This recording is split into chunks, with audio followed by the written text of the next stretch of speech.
नमस्कार विद्यार्थी मित्रांनो, तुम्हा सगळ्यांचं आपल्या सारे शिकूया या यूट्यूब चॅनेलवर मी अश्विनी चव्हाण कोकणे सहर्ष स्वागत करते।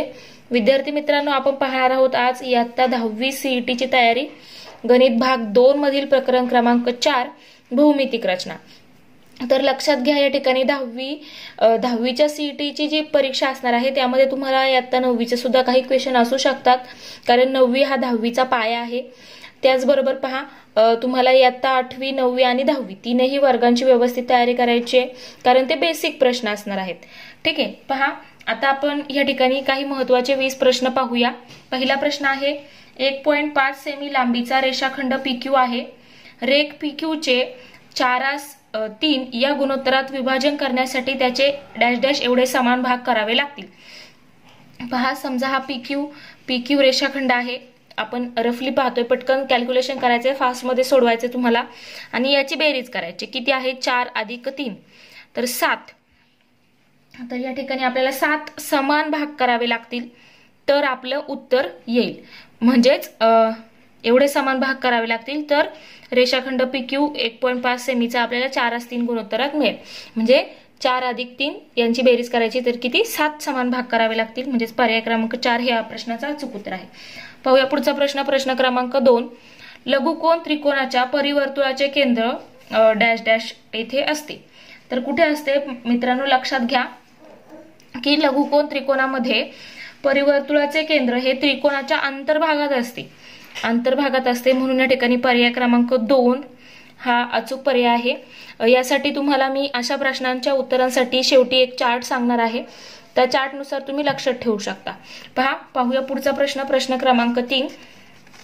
पहा, या प्रश्नात काय विचारलेले आहे की समभुज त्रिकोणाच्या परिवर्तुळाचे केंद्र डॅश डॅश वर असते। तर समभुज त्रिकोणाच्या परिवर्तुळाचे केंद्र हे त्रिकोणाच्या अंतर्भागात असते, म्हणजेच पर्याय क्रमांक 2 हे या प्रश्नाचा अचूक उत्तर आहे। पाहूया पुढचा प्रश्न, प्रश्न क्रमांक 4। त्रिकोणाच्या परिवर्तुळाचे केंद्र हे त्रिकोणाच्या डॅश डॅश पासून समदूर असते। म्हणजे कोणापासून समदूर असते असं विचारलेलं आहे। तर पहा, या ठिकाणी सर्व शिरोबिंदूंपासून त्रिकोणाच्या परिवर्तुळाचे केंद्र हे या ठिकाणी सर्व शिरोबिंदूंपासून समदूर असते, म्हणजे पर्याय क्रमांक 2। त्यानंतर पहा, त्यानंतर पुढचा प्रश्न, प्रश्न क्रमांक 5।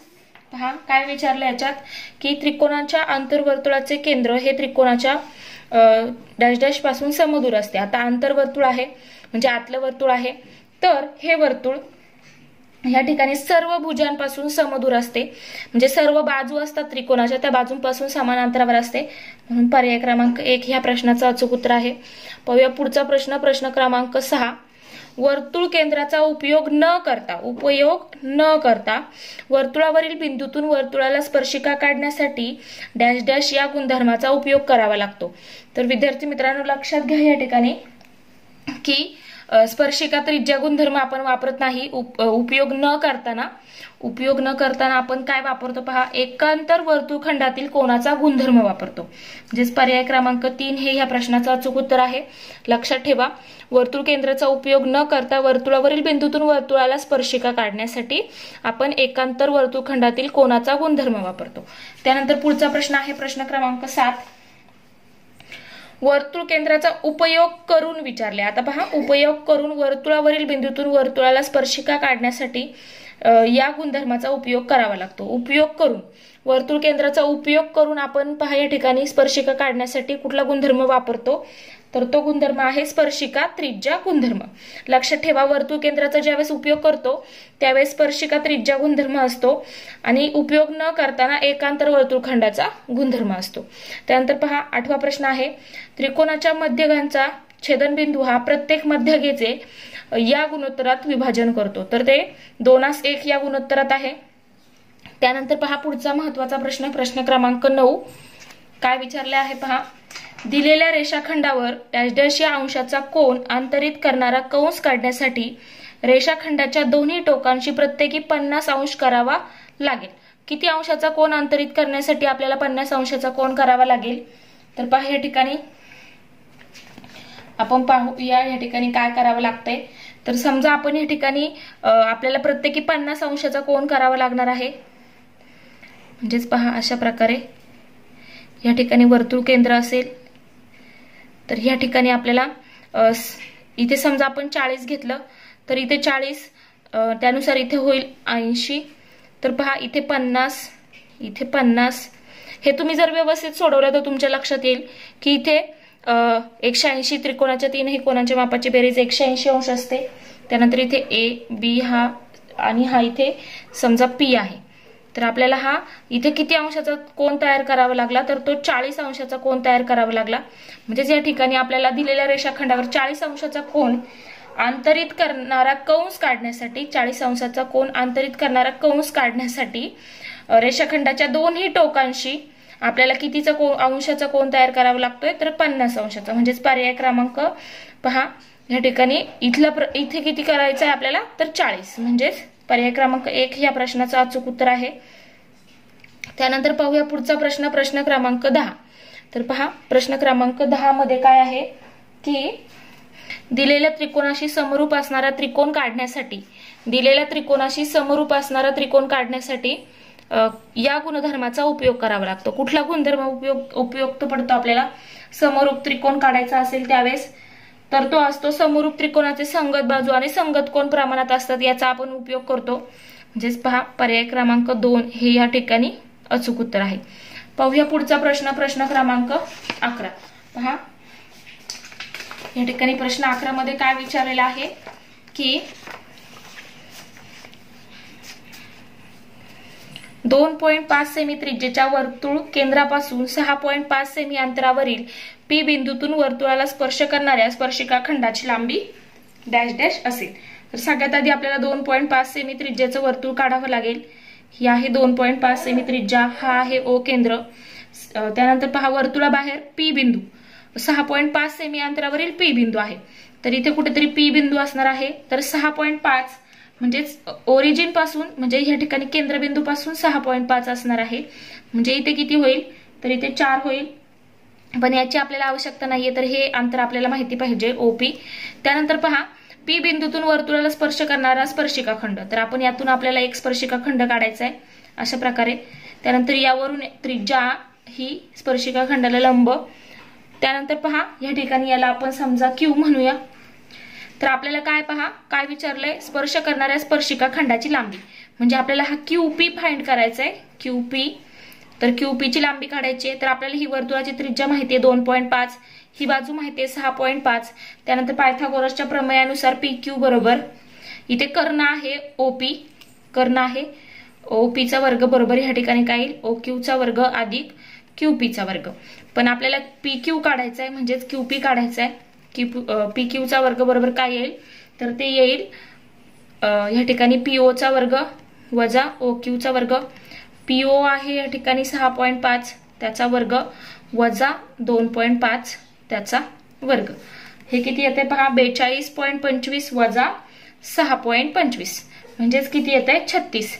म्हणजेच पी क्यू बरोबर किती मिळालं आपल्याला 6। म्हणजे ह्या रेषाखंडाची लांबी किती मिळाली 6 सेमी। पर्याय क्रमांक 4 हे या प्रश्नाचं अचूक उत्तर आहे। पाहूया पुढचा प्रश्न, प्रश्न क्रमांक 12।